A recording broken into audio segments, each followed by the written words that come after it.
Olá pessoal, sou o Edson Batista e se você chegou até aqui é porque tem interesse de obter conhecimento para tomar a melhor decisão com relação à sua cidade. Aproveite o vídeo para começar a se planejar. Logo, terá que escolher os gestores da sua cidade e com certeza quer acertar, não é? Então, curta o vídeo, dê seu like e se inscreva no canal. Faça parte da mudança da sua cidade. Bora para o vídeo?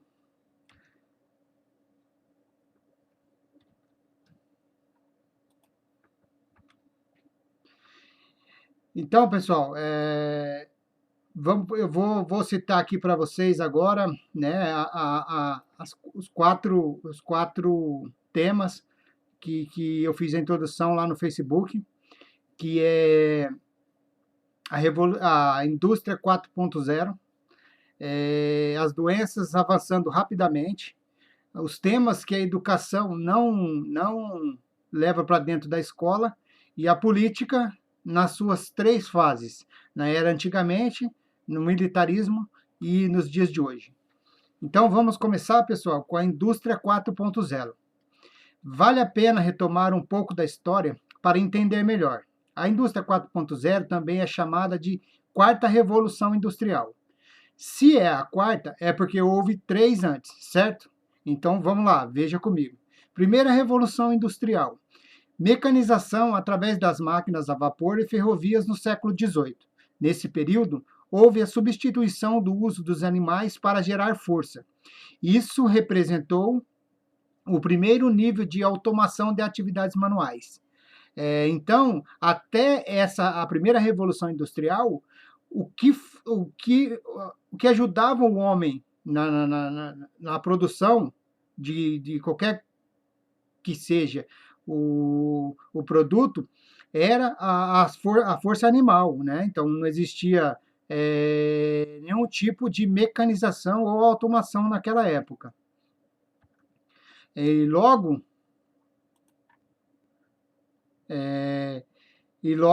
né, que foi criado, então se deu a primeira revolução industrial. A segunda revolução industrial, produção em massa em linhas de montagem, usando eletricidade no fim do século XIX. Foi propiciada pela chegada da energia elétrica e da linha de produção inventada por Henry Ford, que permitiu a produção em larga escala. Então, o Ford, né, no seu auge de sabedoria, de conhecimento, ele inventou a linha de produção que veio, né, com a segunda revolução industrial no século XIX, com a chegada também da energia elétrica, que viabilizou, né, a linha de montagem. Por quê? Porque era totalmente automática. E vocês percebam a evolução. Então, esse vídeo que eu estou apresentando para vocês em relação à evolução, é a evolução da história humana, né? E assim, e tudo passando por tudo que a gente tem conhecimento: indústria, saúde, educação, política.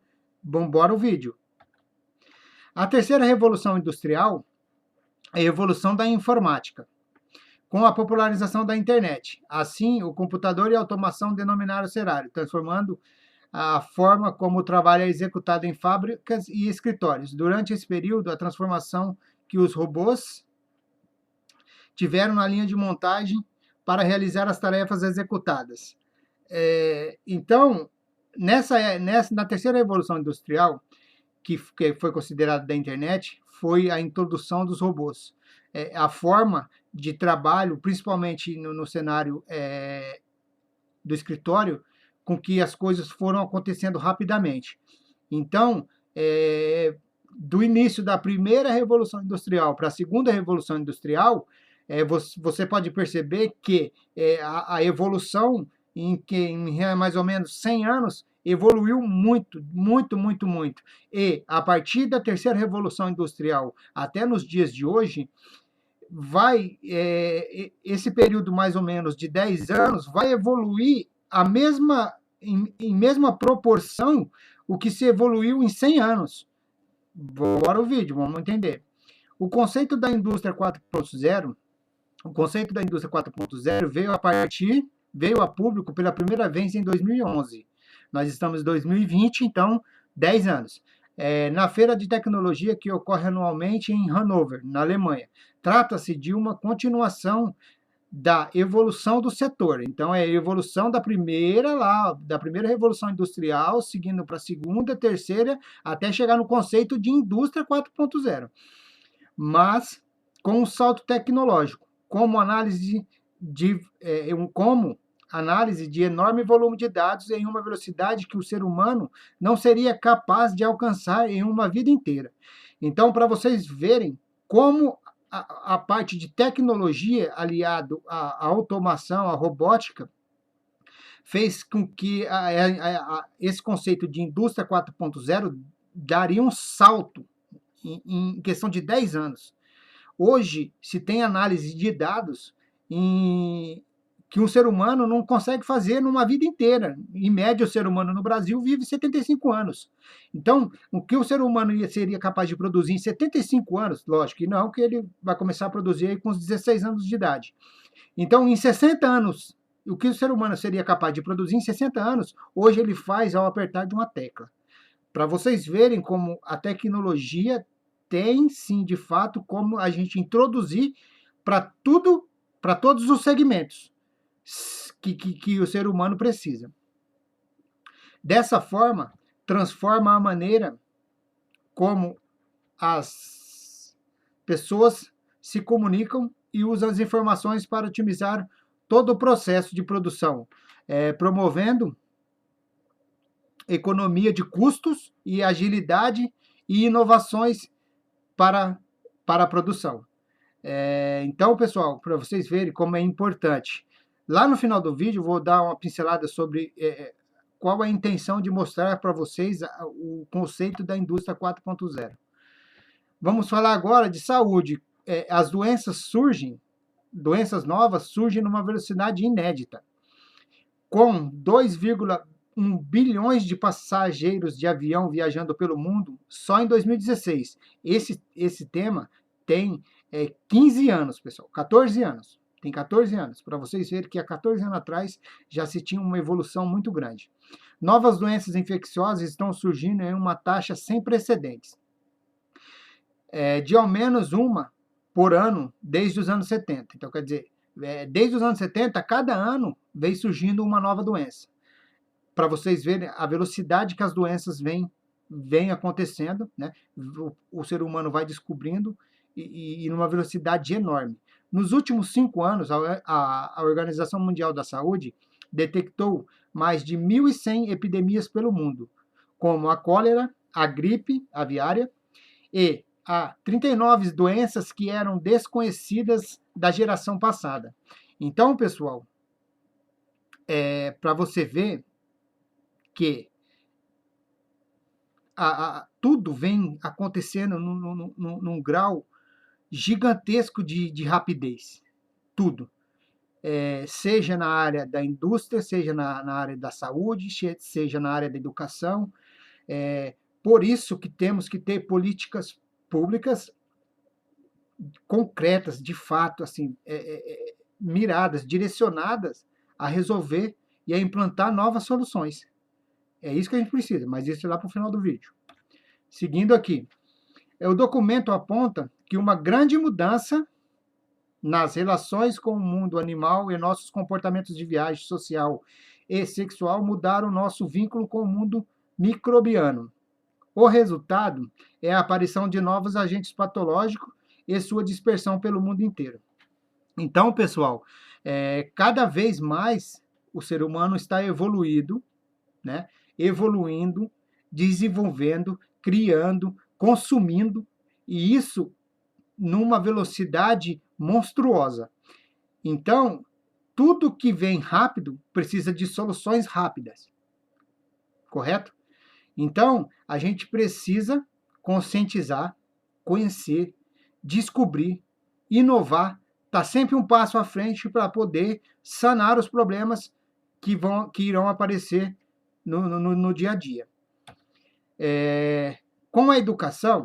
Na educação, com a crise da educação, deveríamos aproveitar a oportunidade para reestruturar a Base Nacional Comum Curricular, com novos entrantes que, a longo prazo, farão a diferença na vida das pessoas. tanto pelo lado profissional quanto pelo lado particular. Temas como educação financeira, tecnologias, inovações e economia básica deveriam fazer parte da BNCC, desta forma, agregando conhecimentos aos alunos para uma vida toda. Então, pessoal, aquela educação que nós tivemos, que eu tive ali no final da década de 80, na década de 90, faculdade dos anos 2000, né? Toda aquela base é boa, é para manter, é para manter. Porém, hoje temos outros assuntos, outros tópicos tão importantes quanto para abordar. Hoje, nos dias de hoje, com a velocidade, hoje já se tem moeda virtual, para vocês terem uma ideia. Para você ter uma ideia, nós já temos moedas virtuais que geram muito recurso, ou que quem investe, quem tem como investir, tem um retorno de capital bom, né? Apesar do risco, tem um retorno de capital bom. Então, hoje, a educação financeira, para um Brasil hoje que 40% das pessoas vivem endividadas, a educação financeira deveria fazer parte da escola. Deveria fazer parte da escola. E isso não é agora, já deveria ser de alguns anos para cá. Você há de concordar que quando você sabe o que você vai fazer, o que você ganha, não que eu concorde com a distribuição de renda. Eu não concordo com essa distribuição de renda que existe no Brasil hoje. Porém, é a que existe hoje. Precisamos mudar? Precisamos. Mas o que existe hoje, a gente poderia, com a educação financeira, dar uma melhorada para que cada pessoa, cada cidadão, conseguisse manter as suas dívidas em dias, conseguisse ter um padrão de vida melhor. Só com a educação financeira dentro das escolas, que isso levaria, né, para toda a vida desse aluno. Já nas tecnologias, hoje, com a pandemia, para você ver, então estamos usando bastante tecnologia, com aulas virtuais, como este vídeo que eu estou gravando para você, os professores estão fazendo hoje para os alunos poderem estar desenvolvendo o conhecimento. Fomentar, praticar, levar para as crianças as inovações, fazer com que elas pensem, que elas desenvolvam, que elas sejam ativas nesse quesito de inovar, né? Hoje temos as startups, essas empresas tecnológicas que trabalham muito rapidamente em todo o segmento, são a base de inovações, são a base de ideias, conceitos que geram muito rápido. Então, isso deveríamos levar para a escola, para começar a introduzir lá na fase inicial, né, da educação, para que durante esse processo o aluno venha melhorando até chegar numa possível faculdade e ele poder desenvolver melhor esse tema. Economia básica, né? Ter conhecimento de moeda, ter conhecimento de valores, saber trabalhar com juros. Hoje você vai financiar um carro, né? Apesar de quem taxa o juro é o governo, mas você vai financiar um carro, a maioria das pessoas não sabe fazer uma conta de juros simples, de juros compostos, não sabe fazer. E aí acabam que, quando vai comprar, acaba pagando 2.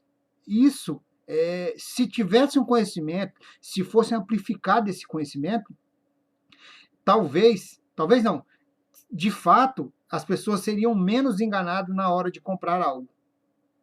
Então, é muito importante a gente tá sempre com a inovação, inovando, seja para criação do ser humano ou mesmo para a educação dele.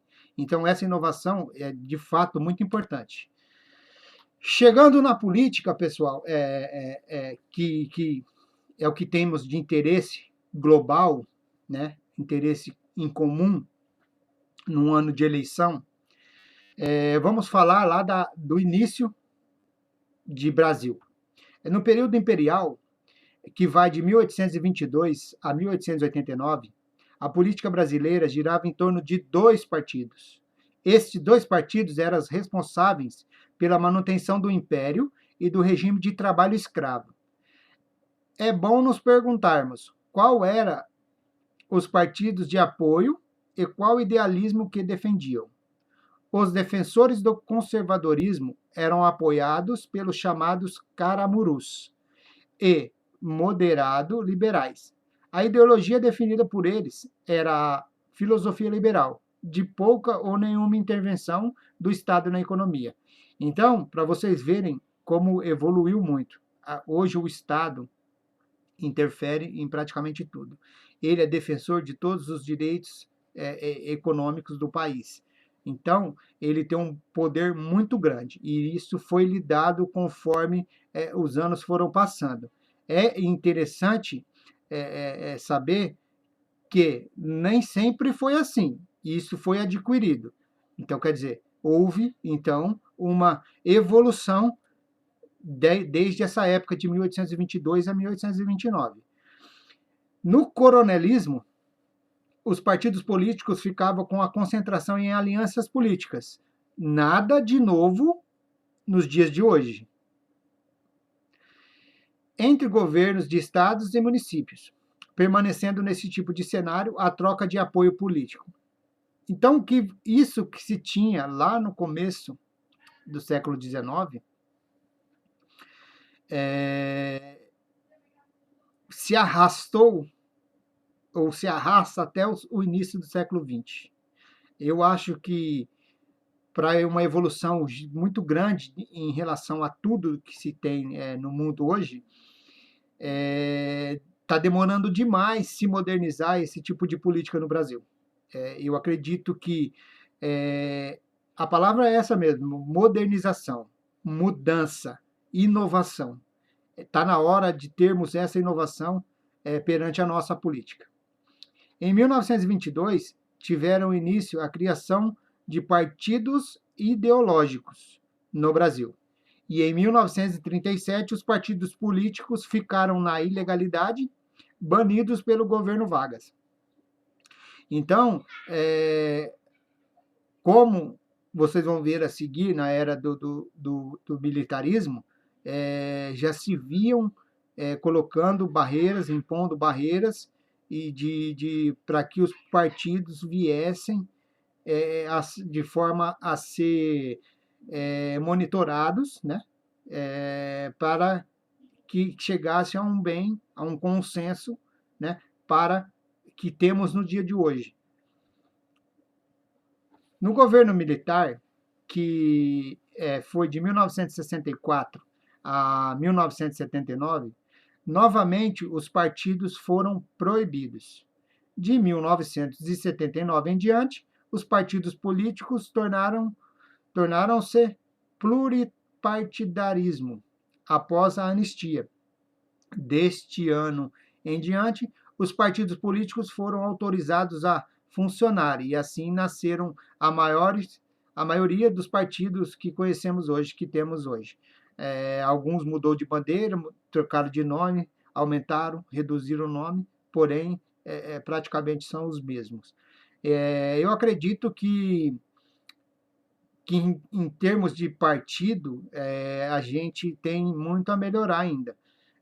Claro que o partido não faz a pessoa e sim a pessoa que faz o partido.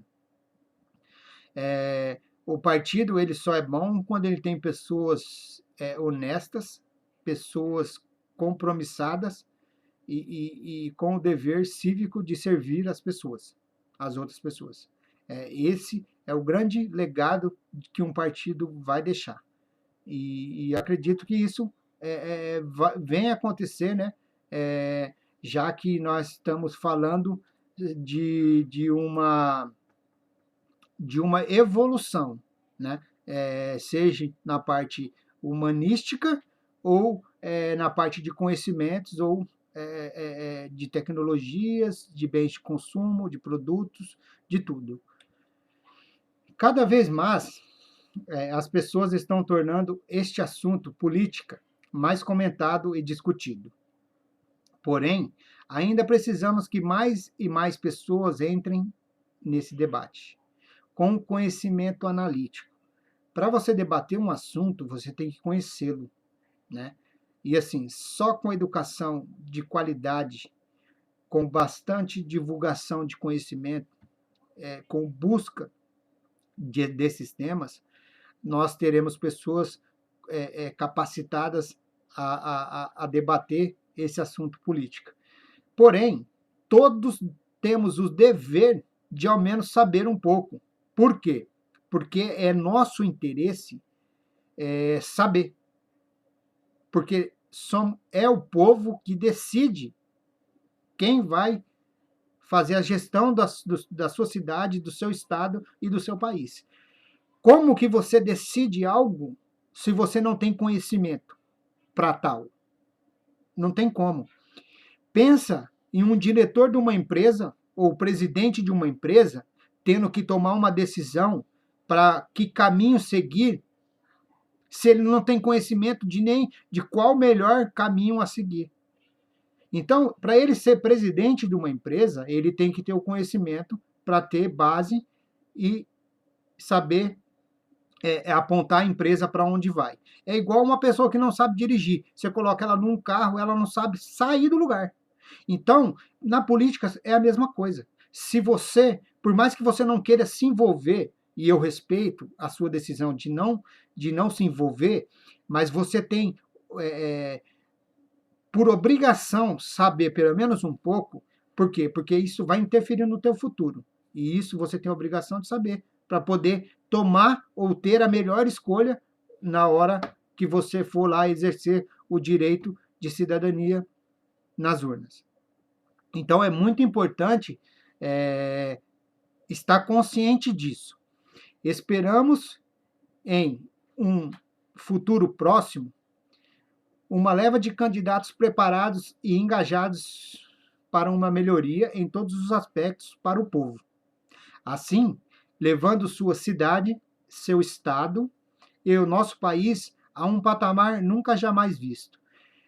Só com esse conceito de educação, de evolução do ser humano, onde cada vez mais vamos ter candidatos preparados para fazer a gestão, seja da cidade, do estado ou do país, com essa preparação, vamos elevar nosso patamar. Nós temos um Brasil, igual o presidente Bolsonaro fala, nós temos um Brasil gigante, com potencial enorme. Porém, olha o que nós temos e o que nós somos.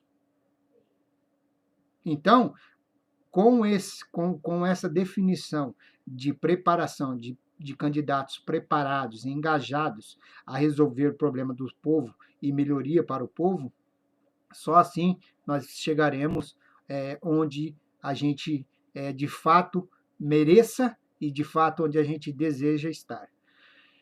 Com isso, pessoas dispostas a inovações usando a tecnologia para desenvolver projetos concretos de melhorias e acabando com esse modelo que existe hoje, é o que eu estava acabando de dizer. Esse modelo de política ultrapassada acabou. Precisamos de pessoas com evolução, com compromisso em fazer o melhor trabalho para o povo, que é isso que importa de verdade.